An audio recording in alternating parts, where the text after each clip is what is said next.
नमस्कार मैत्रिणींनो, तर आजच्या व्हिडिओची सुरुवात मी रात्री करते आणि आम्ही संध्याकाळच्या म्हणजे रात्रीच्या प्रवचनाला आश्रमात आलेलो आहोत। आत्ता आहार प्रवचन झालेलं आहे आणि आता उद्या अनुष्ठानची समाप्ती आहे, तर त्यानुसार भाजीपाला निसण्याची वगैरे सेवा आहे, तर ती मी तुमच्याबरोबर शेअर करणार आहे। तर चला, आता हे अनुष्ठानार्थी संध्याकाळचा फलाहार घेऊन आणि फलाहाराचं प्रवचन ऐकून आता आपल्या रूममध्ये चाललेले आहे आपले भांडे ठेवण्यासाठी। पुन्हा ते प्रवचनासाठी येतील, त्यानंतर इकडे भरपूर सारा महाप्रसाद होतो आणि मग हे सर्व सेवेकरी भांडे घासतात। आज भाऊ पाटलांचं प्रवचन होतं म्हणून विशेष अशी आज आश्रमात गर्दी होती, कारण त्यांचं प्रवचन सर्वांनाच आवडतं।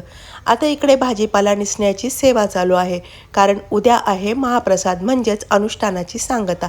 त्यासाठी मसाले भात आणि लापशी असा महाप्रसाद असतो। जनार्दन स्वामींचं अनुष्ठान हे कार्य आजपर्यंत माधवगिरी बाबांच्या मार्गदर्शनाखाली अविरतपणे राष्ट्रसंत जनार्दन स्वामी आश्रम तपोवन येथे चालू आहे। कित्येक वर्षापासून हे अनुष्ठान चालू आहे। कित्येक जणांचे अनुष्ठान झालेले आहे आणि कित्येक जणांचे संसार सुरळीत झाले आहे। जनार्दन स्वामींचं माळ आणि कड, या कड्यामुळे ना आपलं आयुष्य जनार्दन स्वामींच्या ताब्यातच आहे। ती जणू काही एक आपल्या आयुष्याला बेडीच आहे। आता इथे बघा, सर्वजण सेवा करत आहे। मौन, उपवास आणि जप, सांगा किती शरीरशुद्धी आणि मनशुद्धीसाठी हे तारक आहे। तर अशा प्रकारे इथे अनुष्ठान करून घेतलं जातं आणि खरंच ह्या अनुष्ठानामुळे खूपच जण पवित्र होतात, संसारही सुखमय होतात। मतदान करायला आणि 25 वर्षाचा होत नाही तो लग्न करायला जाणता होत नाही।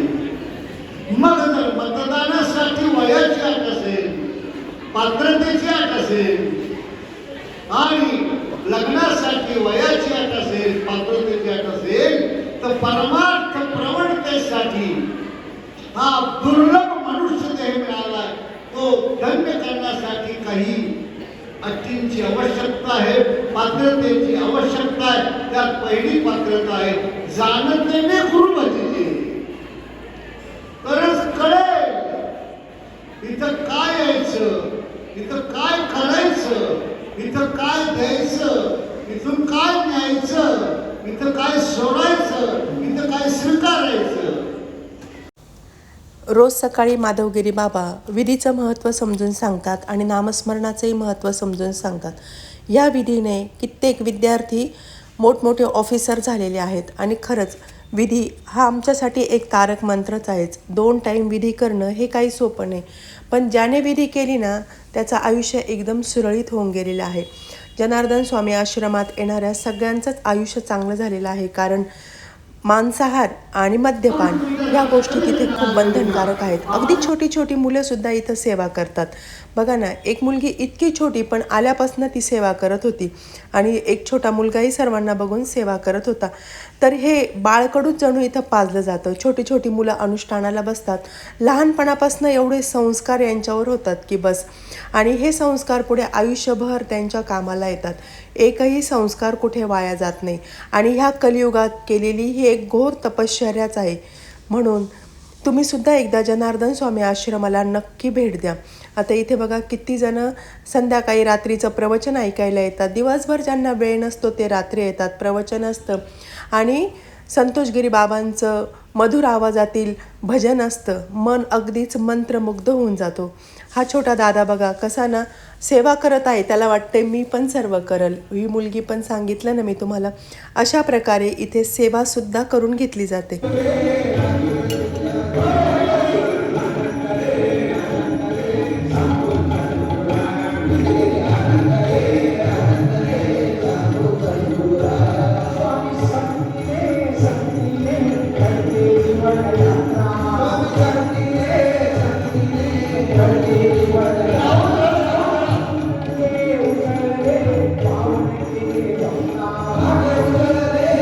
त्यानंतर शेवटी भजन झालं। किती किती आनंद रे आनंद सांगू सद्गुरू राया।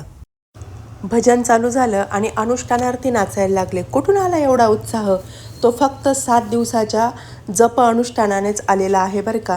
माधवगिरी बाबांच्या प्रवचनातून भेटणाऱ्या प्रेरणेने संतोषगिरी बाबांच्या सुश्राव्य अशा भजनाने, अनेक साधू संतांच्या प्रवचनाने इथं सर्वांना हा एवढा आनंद भेटलेला आहे आणि तो इथे मी दाखवत आहे. हा आनंद फक्त माझ्या गुरुमाऊलीच्या चरणीच आहे, म्हणून संतांच्या चरणी लागा. तर मी रोज अनुष्ठानचे व्हिडिओ टाकत होते आणि आमच्या जनार्दन स्वामी आश्रमात आता सध्या नागपंचमी अनुष्ठान चालू होतं आणि आज त्या अनुष्ठानाचा शेवटचा दिवस होता आणि उद्या अनुष्ठानाची सांगता आहे. तर त्यासाठी आम्ही सेवेला थांबलो होतो. उद्या अनुष्ठानार्थ्यांचा उपवास सुटणार आहे, मौन सुटणार आहे. तर ते कसं सुटणार आहे ते मी तुम्हाला उद्याच्या ब्लॉगमध्ये नक्की दाखवणार आहे. त्यासाठी माझा उद्याचा व्हिडिओ स्किप न करता पूर्ण बघा आणि आजचा व्हिडिओ आवडला असेल तर please like, share and subscribe करा. सर्वांना जय जनार्दन. जय जनार्दन.